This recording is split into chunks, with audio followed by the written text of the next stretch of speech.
Sorry, you're in the wrong No, seat. he's down there. Yeah, I know. Sorry, Honourable Andrew Hoggard. My apologies. He's got sheep, I've got cows. Okay, thank you, Madam Speaker. Look, I rise on behalf of the ACT Party to support this bill. I think it is we've had some challenges about it, but I do think it is an elegant solution to quite a complex problem. This problem has been around for about 6 odd years now. People have been debating it and talking about it and proposing solutions. We need a solution, and I think this is the solution that is here now. It is a solution we should be backing. Because it will create change. Now, you may argue it doesn't go far enough, it goes too far, whatever, but let's get started with something, because if we do nothing, like happened with the previous government, then more land will keep going out of farming. I want to talk about what is the problem here. Now, we've sort of missed it to a degree in terms of some of the speeches. The problem really has been identified by rural communities in terms of large swaths of land being moved out of farming into forestry and communities being decimated. A point that's well known to me, a neighbour of mine had moved here to my area recently. They'd previously been out farming on the east coast, and basically they had to leave because their entire valley up to them had been planted out, all gone into forestry. They were the last farm left in the valley. There was not going to be a school to send their kids to. Quite frankly, they were worried about their lives if it ever caught fire, because how were they going to get out of this valley? So this is the challenge that's been recognised by rural communities, and this is what we're trying to solve.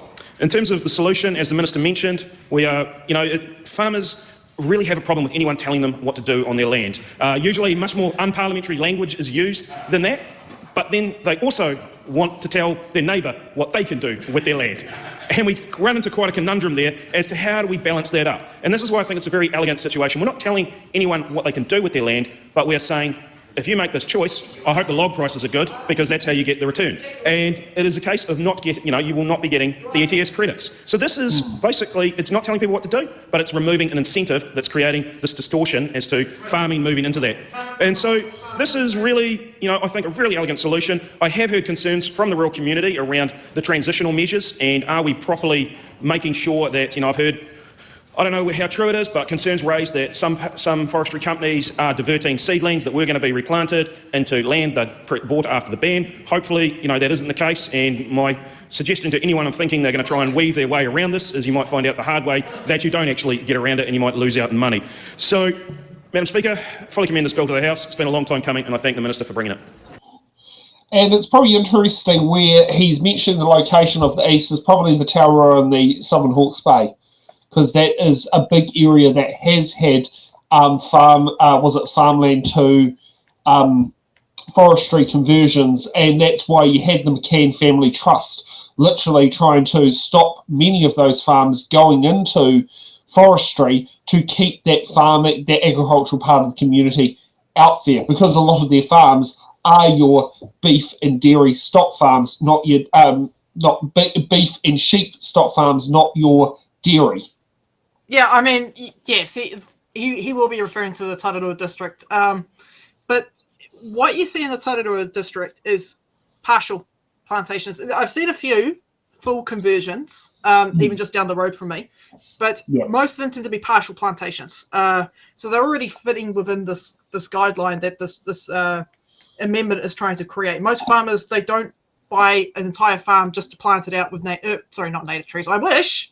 But to plant it out with radiata pine. Yeah. And what Steve Abel said before is that's not great when you've got corporations who can offset their pollution by just buying up carbon credits, because buying up land to develop into carbon forests, because you're just basically growing a giant tinderbox. And I don't know if anyone has tried to. If anyone here has received training for fighting forest fires, or has actually fought a forest fire, it is scary how quickly a fire can spread. Like you can have a leaf, right? I'm not kidding. You can have a leaf off a eucalyptus tree, and you can have that fly up in the air and travel like 30 kilometers down the road, and then start a new fire. So I remember the drought of 2013, and Takapau had a ban on throwing cigarette butts out the window. It wasn't you did not know, we didn't know that until locals told us that it was like, there's a ban on this, and this. It's like, no, and Bruce was smoking his cigarettes. That was it just was not made clear. But yeah, there was a ban of actually throwing cigarette butts out the window for that exact reason.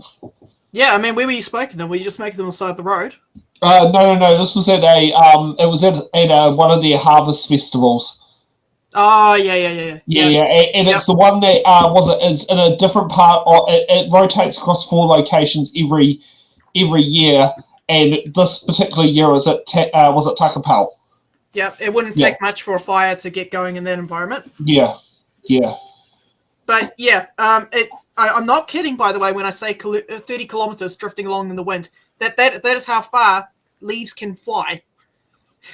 Because you got all that warm air lifting up the leaf, and it just floats along, and it's like it's carrying embers, and then it sits down, and boom, starts up a new fire. Oh yeah, exactly. Yeah. Only you can prevent forest fires. Chat.